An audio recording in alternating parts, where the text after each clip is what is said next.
Orient bell tiles studio से आप देख रहे हैं एबीपी न्यूज। नमस्कार, एबीपी न्यूज पर हाजिर हूं मैं रुमाना इसार खान। शाम के 4 बज रहे हैं, वक्त हो गया है वो सच जानने का जिसकी खुद खबर गवाह है।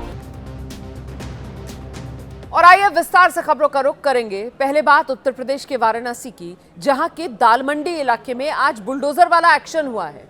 यहां कड़ी सुरक्षा व्यवस्था के बीच नगर निगम का बुलडोजर पहुंचा था। सड़क चौड़ीकरण को लेकर यह अभियान चलाया जा रहा है और इसी के तहत प्रशासन की ओर से ध्वस्तीकरण की कार्रवाई शुरू की गई। पीडब्ल्यूडी की ओर से नई सड़क से चौक थाने तक सड़क का चौड़ीकरण किया जाना है। अतिक्रमण के खिलाफ अभियान के दौरान भारी पुलिस बल यहां वाराणसी की दाल मंडी इलाके में आज तैनात है। पुलिस लगातार भीड़ इकट्ठा न करने की अपील लोगों से कर रही है।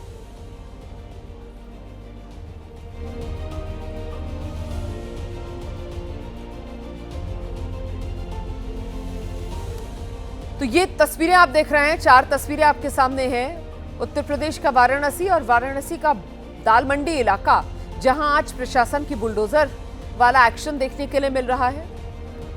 यहां मकानों पर भी एक्शन हुआ है। मौके पर भारी पुलिस फोर्स तैनात है, भीड़ जमा ना हो ये अपील बार बार प्रशासन की तरफ से की जा रही है। सड़क चौड़ीकरण को लेकर यह अभियान प्रशासन चला रहा है और ऐसे में जिन लोगों ने अतिक्रमण कर रखा है उन्हीं के ठिकानों पर यह बुलडोजर गरज रहा है।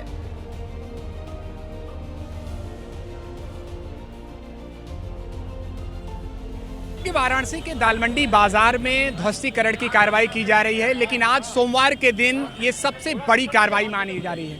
ठीक हमारे बगल में आप देख रहे हैं कि बुलडोजर खड़ा है और यहाँ पर ही इसके माध्यम से यहाँ पर ध्वस्तीकरण का कार्य पूरा किया जाएगा। इस कार्रवाई के बारे में एक बात बता दीजिए कि क्या आज कितने मकानों पर हो रही है कार्रवाई?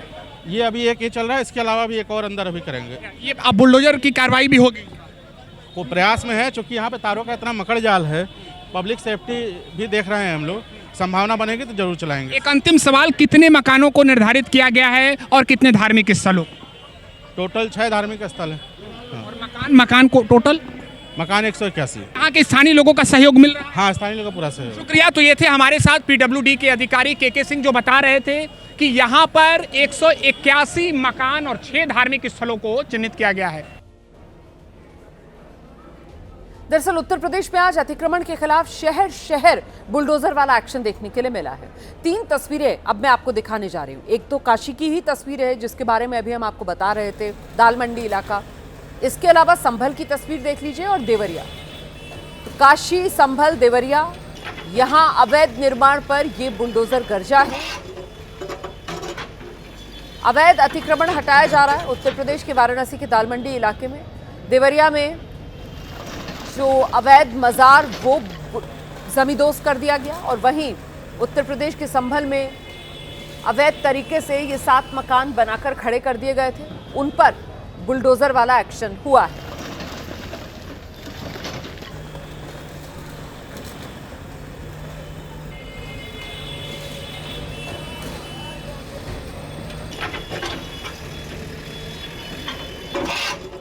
सीधे आपको लेकर चलेंगे, हमारे साथ हमारे सहयोगी निशांत इस वक्त मौजूद है वाराणसी से, और जरा जानते हैं निशांत से।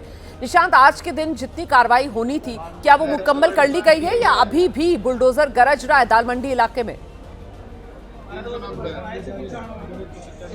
बिल्कुल रोमाना जी, अभी भी सबसे जो बड़ी तस्वीर सामने निकल कर आई है कि अब सड़क मार्ग के बाद जो बुलडोजर है वो दालमंडी के बीच बाजार में पहुंचा है। जैसा कि पीडब्ल्यूडी के अधिकारी ने बताया कि करीब 2 मकानों पर आज बुलडोजर कार्रवाई संभव है, तो एक मकान के बाद अब दूसरे मकान पर ये चलने की देखिए, बुलडोजर चलाने की देखिए तैयारी है और फिलहाल उसी को लेकर बातचीत की जा रही है कि यहाँ पर तार का जाल है, किस तरह से सावधानी को ध्यान में रखते हुए यह पूरी कार्रवाई को तय किया जाए, इस बात का खास तौर पर ध्यान दिया जा रहा है। इस पूरे प्रोजेक्ट के बारे में अगर बात कर ले तो आज वाराणसी का दालमंडी बाजार इसलिए चर्चा के केंद्र में रहा क्योंकि ध्वस्तीकरण की सबसे बड़ी कार्रवाई आज हुई है। बुलडोजर एक्शन सबसे पहली बार हुआ। इससे पहले हैमर मशीन हो, इसके अलावा हथौड़ा हो, उसके माध्यम से अलग अलग मकानों को तोड़ने का कार्य किया जा रहा था, लेकिन आज बुलडोजर के तहत ये ध्वस्तीकरण का कार्य पूरा किया गया है। ये देखिए, ये दालमंडी की वही गलियां हैं जहां पर एक समय अगर शाम का वक्त होता था त्योहार का वक्त होता था तो 2 पहिया वाहन नहीं जाते थे। लेकिन हैरान करने वाली तस्वीर आप देखिएगा कि बुलडोजर तक बीच बाजार में वाराणसी के दाल मंडी में पहुंच चुका है। भारी पुलिस फोर्स की तैनाती है, पैरामिलिट्री फोर्स की तैनाती है और लोगों को बार बार अनाउंसमेंट के माध्यम से सूचित किया जा रहा है कि जहां पर भी ध्वस्तीकरण की कार्रवाई होगी आप सुरक्षित रहें, दूर हट जाए, क्योंकि जो भी मलबा है उससे आप चोटिल हो सकते हैं। और आज सबसे बड़ी, आप जरा तस्वीरें और नजदीक से दिखा सकते हैं ये बुलडोजर वाला एक्शन जिस जगह पर चल रहा है, और साथ ही ये भी बताते रहिए कि क्या जो स्थानीय लोग हैं उन्हें पहले ही भरोसे में लिया गया था, क्या पहले कुछ लोगों से ये अपील भी की गई थी अगर हो सके तो फिर ये जो अवैध स्ट्रक्चर्स हैं उसे खुद ढांचों को गिरा दिया जाए, और जब वो पालन नहीं हुआ आदेश का उसके बाद ये बुलडोजर यहाँ पहुंचा हुआ है और गरज रहा है। निशांत। जी बिल्कुल, हम पहले तस्वीर आपको दिखाते हुए इस बात को करेंगे कि देखिए क्या कुछ बातचीत यहाँ पर हुई थी।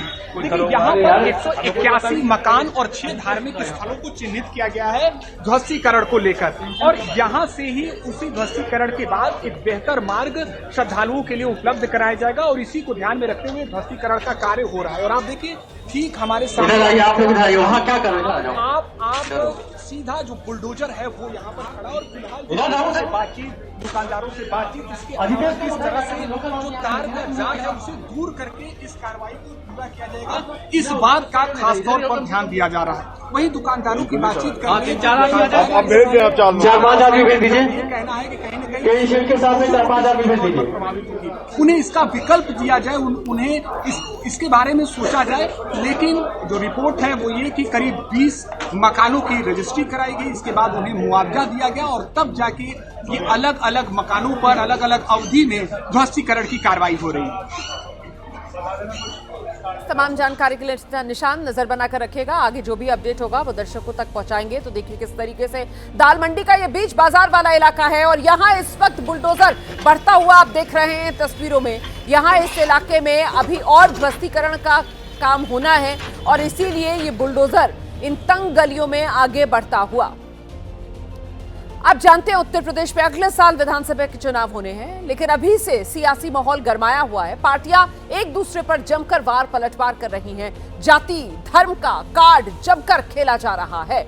इस बीच चंदौली से समाजवादी पार्टी के सांसद हैं, नाम वीरेंद्र सिंह है, उनका एक अजीबोगरीब बयान सामने आ गया। इसी को लेकर अब विवाद बढ़ गया है। वीरेंद्र सिंह कह रहे हैं कि भगवान राम विचारों से समाजवादी थे, और यही वजह है भगवान राम ने पीडीए समाज से मदद ली।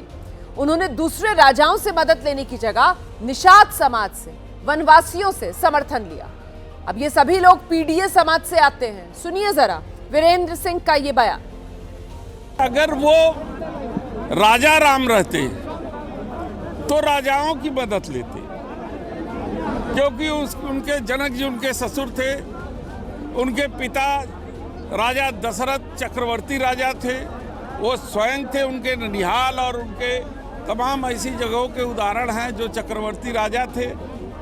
तो उन्होंने राजाओं का, बड़े आदमियों का वो जो है कि सहयोग नहीं लिया, वो वनवासियों का समर्थन लिया, वो विचारों से समाजवादी थे, वो भिलनी के बेर खाना पसंद किए, झोपड़ी में रहना पसंद किए, हमारे निषाद समाज से समर्थन लिए, गुहा से, और उसको मित्र बनाया।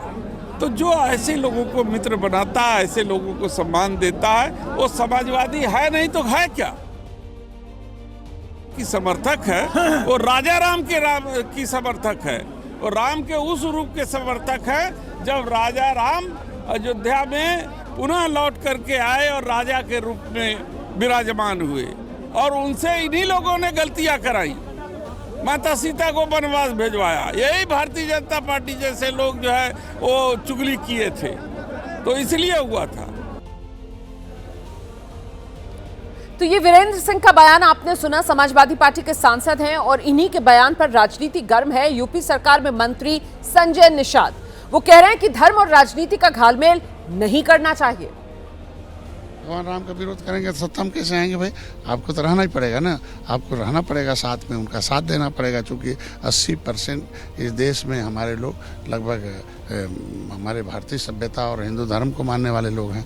तो आप अगर विरोध में बोलेंगे तो इसका मतलब आप 80% के लोगों के आत्मा के भावनाओं को, आस्था को ठेस पहुंचा रहे हैं। सत्ता में जब थे तब कौन याद आते थे? अमर सिंह एंड कंपनी याद आती थी। सवारी आप पीडीए को बनते हो और जब ड्राइवर बनाना होता है तो आप अमर सिंह एंड कंपनी। और आज देख लो किस तरीके माता प्रसाद पांडे जी हैं। विपक्ष के जितने भी नेता हैं ये पोस्टर और बयानबाजी के नेता रह गए हैं। तो पोस्टर और बयानबाजी के नेता हैं तो पोस्टर में दिखेंगे और बयानबाजी करते रहें ना। तो इनको सत्ता की नेता बनना चाहिए कि सत्ता में कैसे पहुंचेंगे, और सत्ता में पहुंचाने वाली जनता है तो जनता की बात करें बस। तो उत्तर प्रदेश जो अगले साल विधानसभा चुनाव जहां होने हैं, जिसे लेकर मुख्यमंत्री योगी आदित्यनाथ ने प्रदेश में कानून व्यवस्था की स्थिति का जिक्र किया और ये कहा कि यूपी में न कर्फ्यू है न दंगे होते हैं, यूपी में सब चंगा है।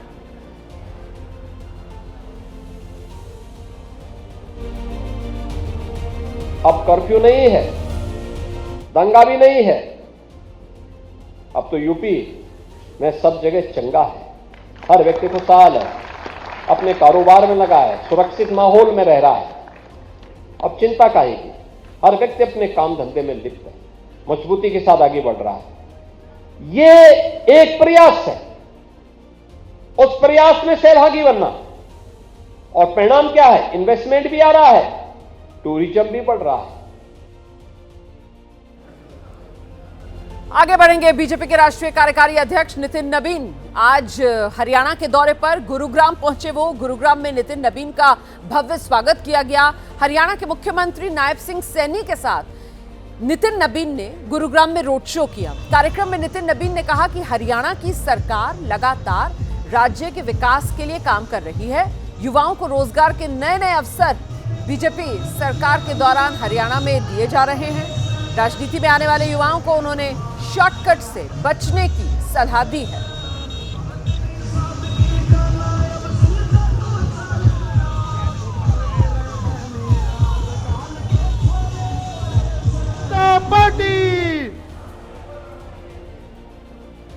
बहुत बहुत धन्यवाद माननीय मुख्यमंत्री जी। हमारे यशस्वी राष्ट्रीय कार्यकारी अध्यक्ष श्री नितिन नबीन जी का स्वागत करें। सभी साथी जोरदार तालियों से आदरणीय नितिन नबीन जी का स्वागत करेंगे। भारत माता की, भारतीय जनता पार्टी। हरियाणा के माननीय मुख्यमंत्री के नेतृत्व में लगातार युवाओं को रोजगार के साथ युवाओं को आगे बढ़ने का प्रयास माननीय मुख्यमंत्री जी के नेतृत्व में हो रहा है। हम मानते हैं कि आज के युवाओं को राजनीति में अगर आना है तो शॉर्टकट से बचना होगा। ये शॉर्टकट हमेशा हमारे लिए परेशानी का सबब बनता है।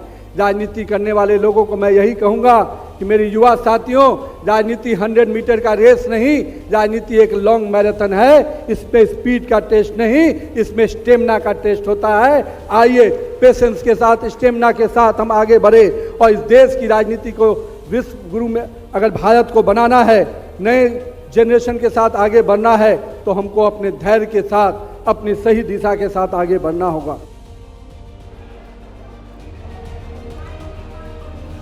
अगली खबर का रुख करेंगे। नीतीश कुमार की पार्टी को लेकर बड़ी हलचल चल रही है और यह हलचल कभी नीतीश कुमार के बेहद करीबी रहे आरसीपी सिंह के बयान की वजह से है।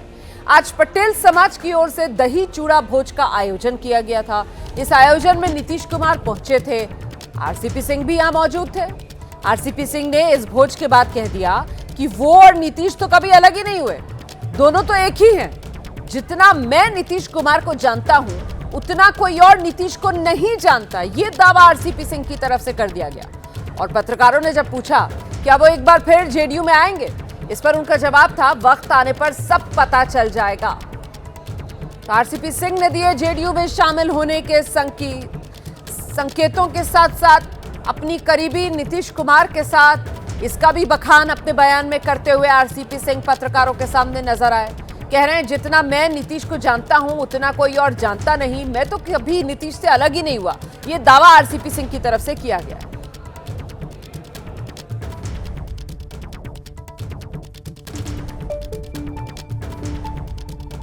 ये संजोग ये कहिए कि चूंकि आज यहाँ पटेल परिवार ने आयोजन कर रखा था, वो बिहार के माननीय मुख्यमंत्री हैं बिहार के लोग उनको पसंद करते हैं। पटेल समाज ने उनको निमंत्रण दिया और वो आए, तो हम भी उनको इधर से धन्यवाद देते हैं और हमें भी आमंत्रण दिया, हम भी यहाँ आए, हमको अच्छा लगा लोगों के साथ बैठ कर। सर, पटेल परिवार का कहना है कि नीतीश और आरसीपी एक।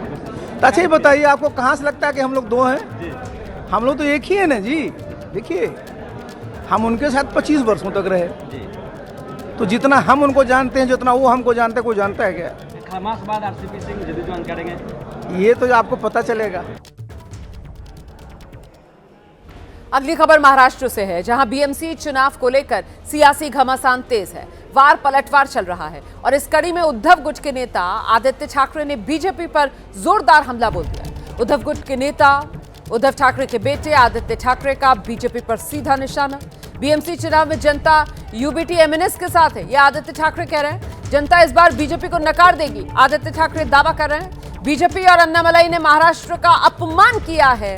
बीजेपी ने अब तक बांग्लादेशियों को बाहर क्यों नहीं किया, यह सवाल भी आदित्य ठाकरे की तरफ से बीएमसी चुनाव के दौरान बीजेपी की घेराबंदी के लिए पूछा जा रहा है।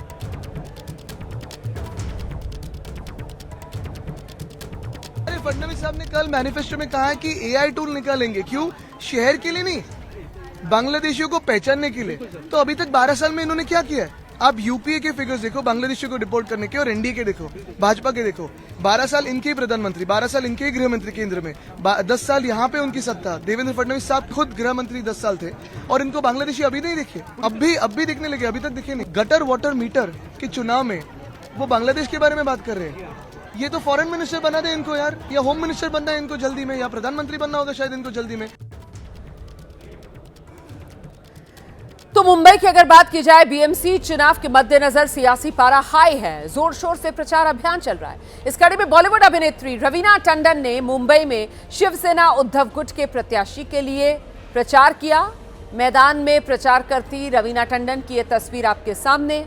रवीना टंडन ने लोगों से उद्धव गुट के प्रत्याशी के लिए वोट मांगे। तो देखिए कैसे मुंबई की गलियों में रवीना टंडन प्रचार करती नजर आ रही हैं। शिवसेना उद्धव गुट के जो प्रत्याशी हैं उनके लिए प्रचार के मैदान में उतरी हैं अभिनेत्री रवीना टंडन।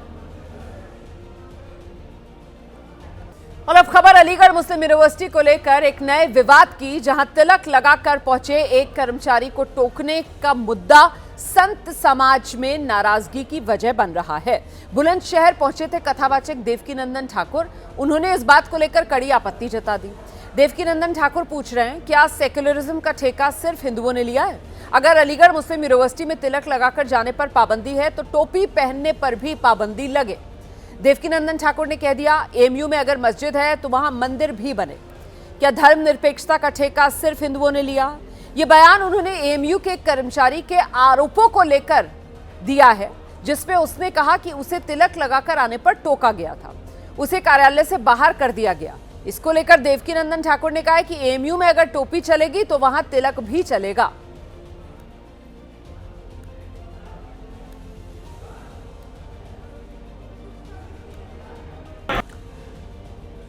इधर अलीगढ़ मुस्लिम यूनिवर्सिटी में तिलक विवाद को लेकर कथावाचक देवकीनंदन ठाकुर के ये बयान सामने आए और उधर उनके बयान को लेकर सियासी घमासान शुरू हो गया।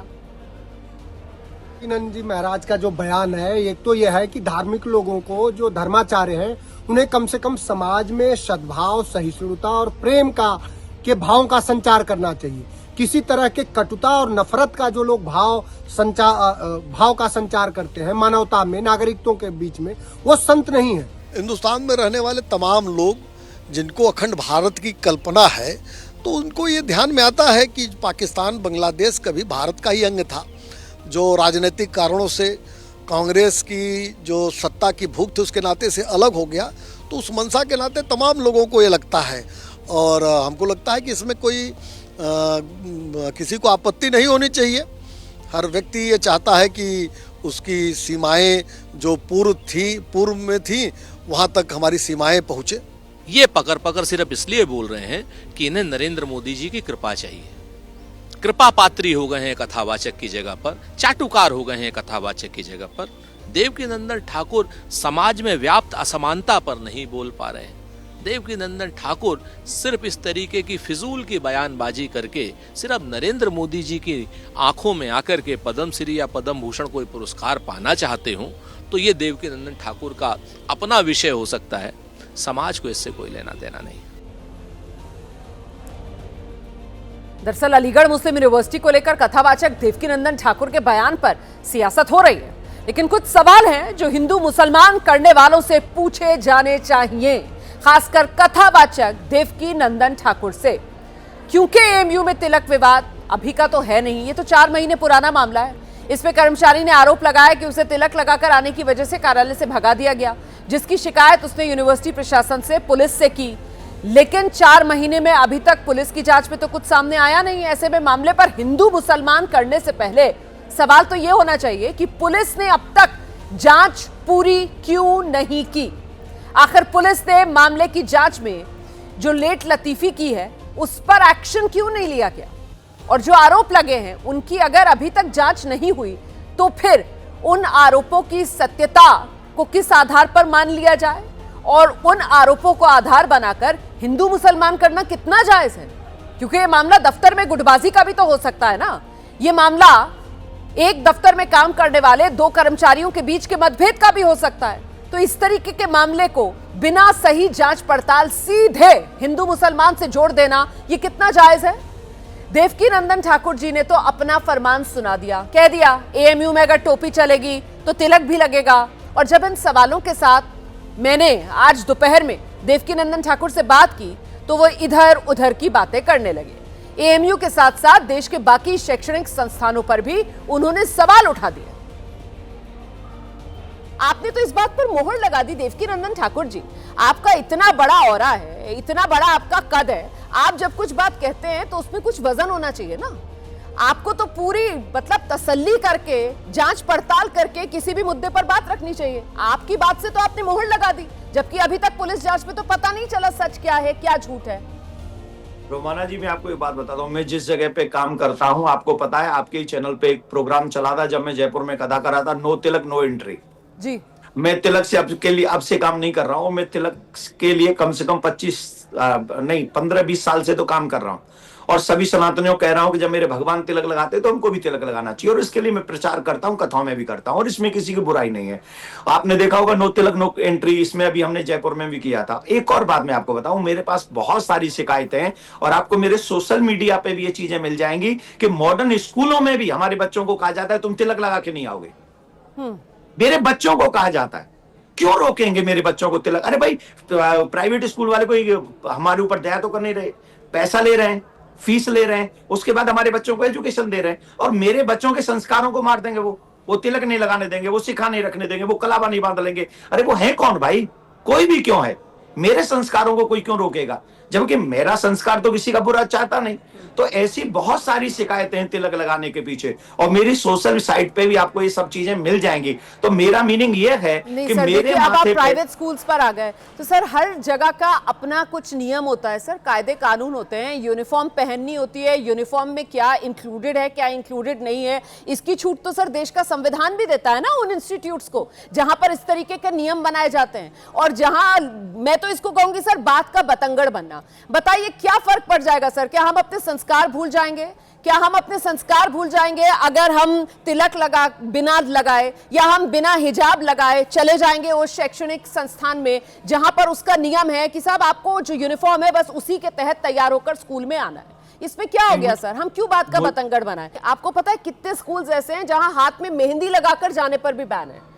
मैं तो पढ़ी हूं सर गर्ल्स स्कूल में, मैं आपको बता रही हूं सर कि परिवार के अंदर अगर कोई खुशी उशी होती थी तो मेहंदी हम लोग हाथ पे नहीं लगाते थे, क्योंकि स्कूल में रूल है। देवकी नंदन ने कहा था सर रूल तो रूल होता है ना, क्यों कहते हैं देवकी नंदन? देवकी नंदन क्यों हर जगह के नियम में अपनी टांग अड़ाते हैं? यही तो मेरा सवाल है भाई। देश संविधान से चलेगा, देवकी नंदन के नियमों से थोड़ी चलेगा। आइए देखिए, रूल संविधान के अनुसार ही चलते हैं, और कहीं संविधान में नहीं लगा कि मेरे बच्चे स्कूल में तिलक नहीं लगा सकते। अगर संविधान में लिखा है तो मैं इस बात को एग्री कर लूंगा, और अगर संविधान में नहीं लिखा है तो ये स्कूल वाले अपने आप से नहीं कहेंगे कि मेरे बच्चे मेहंदी नहीं लगा सकते, कि मेरे बच्चे तिलक नहीं लगा सकते। और प्लस तिलक लगाने से लॉस किसको होगा? अगर बच्चे तिलक लगा के जाएंगे तो क्या वो अपनी किताब नहीं पढ़ेंगे? अगर बच्चे मेहंदी लगा के जाएंगे तो क्या वो पाकिस्तान की एग्जाम का रिजल्ट उसमें लिख के आ जाएंगे? What happen after Tilak after mehndi? यही है सर कि मामले को तिलक और मेहंदी तक नहीं लाना चाहिए, मामले को नियम और अनुशासन के नजरिए से देखना चाहिए, क्योंकि नियम और अनुशासन ही किसी संस्थान को बनाते हैं। और ये जो अनुशासन वाली आदत है ये बच्चों को बचपन से डलनी चाहिए सर। इस वजह से इस तरीके की पैरवी करके कि क्यों नहीं लगाने दे रहा है तिलक, क्यों नहीं लगाने दे रहे मेहंदी, ये तो सर हम अपने ही आने वाली जो पीढ़ी है उसको अनुशासन से दूर कर रहे हैं। इसकी पैरवी नहीं करनी चाहिए। और जो इंस्टीट्यूट्स हैं उनको संविधान ये अधिकार देता है कि वो अपने हिसाब से अपने नियम बनाए। अब आपसे बात करके मुझे ऐसा लग रहा है क्योंकि आप वो तिलक वाला अभियान चलाते हैं, इसी वजह से आपको कहीं से जानकारी अलीगढ़ मुस्लिम यूनिवर्सिटी के वाकये की मिल गई और आपने बिना चल रहा है रोमाना जी, हाँ जी, पुलिस को इन्फॉर्म किया गया है, ये केस है और ये कह रही हूं 4 महीने पुराना है। मैं तो पहले ही आपको कहा 4 महीने पहले है, मैंने तो तभी आपसे कहा पुलिस का निकम्मापन है। ये 4 महीने हो गए ना इसको, मैंने तो पहले ही आपको जानकारी दी है। कम से कम 4 बार तो और चलाइए इसको, 4 बार और चलाइए जिससे लेकिन पुलिस अभी तक दूध का दूध पानी का पानी नहीं कर पाई है ना, यही तो मेरा सवाल है। धन्यवाद आपका, बहुत धन्यवाद सर, बहुत धन्यवाद एबीपी न्यूज के लिए समय निकालने के लिए। देखिए सवाल बस इतना ही है कि जब एक मामला जिसकी शिकायत पुलिस को की गई और अभी तक पुलिस अपनी जांच में किसी निष्कर्ष तक नहीं पहुंची, बावजूद इसके उस मामले को पकड़कर हिंदू मुसलमान वाला तूल देना, इससे हम क्या हासिल करें। हिमाचल प्रदेश का सोलन भीषण आग के तांडव से आज दहल गया। ये आग सोलन के अर्की इलाके में जो बाजार है वहां सुबह तड़के भड़की थी और पुराने बस अड्डे के पास मौजूद ये बाजार का इलाका, यहां आग लगी और फिर तेजी से फैलती चली गई। देखते ही देखते इस आग ने विकराल रूप धारण कर लिया। इसके बाद आग की लपटों ने यहां पर मौजूद कई और दुकानों, घरों को भी अपने आगोश में ले लिया। यह आग बाजार में मौजूद यूको बैंक की बिल्डिंग में भड़की थी, जिसकी चपेट में आकर एक व्यक्ति की मौत भी हो गई है। कई लोग अभी भी मौके पर फंसे हुए बताए जा रहे हैं। उन्हें बचाने के लिए रेस्क्यू ऑपरेशन चलाया जा रहा है। आग पर अब तक पूरी तरह काबू नहीं पाया जा सका। अभी भी मौके से धुआं उठता हुआ दिख रहा है। आपको बता दें कि आग लगने के बाद कई जगहों से फायर ब्रिगेड की टीम्स मौके पर पहुंची हैं। यहां कई घंटों की मशक्कत के बाद काफी हद तक अब आग पर काबू पाया गया है, लेकिन अभी भी रह रहकर आग धधक रही है। और अब दिल्ली वालों के लिए एक बढ़िया खबर है। दिल्ली में जल्दी ही यमुना नदी पर क्रूज चल सकता है। ये क्रूज मुंबई में बन रहा है और 20 जनवरी को दिल्ली के लिए रवाना होगा। इसके बाद 4 से 5 दिन में ये दिल्ली पहुंच जाएगा। दिल्ली सरकार में मंत्री कपिल मिश्रा के मुताबिक फरवरी के महीने में मुख्यमंत्री रेखा गुप्ता दिल्ली वासियों के लिए ये क्रूज सेवा की शुरुआत कर देंगी। सोनिया विहार में जेट्टी बनकर तैयार है और वजीराबाद से इसका संचालन किया जाएगा। ये तैयार है और अगर आप इसका डिज़ाइन भी देखें तो ये जो ट्रेडिशनल डिज़ाइन होते थे उससे अलग है और किसी भी तरह से इसमें डिसबैलेंस होने का कोई गुंजाइश नहीं है। दुनिया में जो भी सेफ्टी और सिक्योरिटी के स्टैंडर्ड होते हैं, इंटरनेशनल स्टैंडर्ड, उनको हम फॉलो कर रहे हैं। नेशनल वाटर स्पोर्ट्स ने भी अपने स्टैंडर्ड बनाए हैं, उनको हम स्ट्रिक्टली फॉलो कर रहे हैं सभी नॉर्म्स को। और एक इंटरनेशनल एक्सपीरियंस दिल्ली में यमुना में लोगों को मिलेगा क्रूज़ का, इसके लिए हम पूरी तरह से तैयार हैं। तो खबर गवाह है में फिलहाल मुझे इजाजत दीजिए।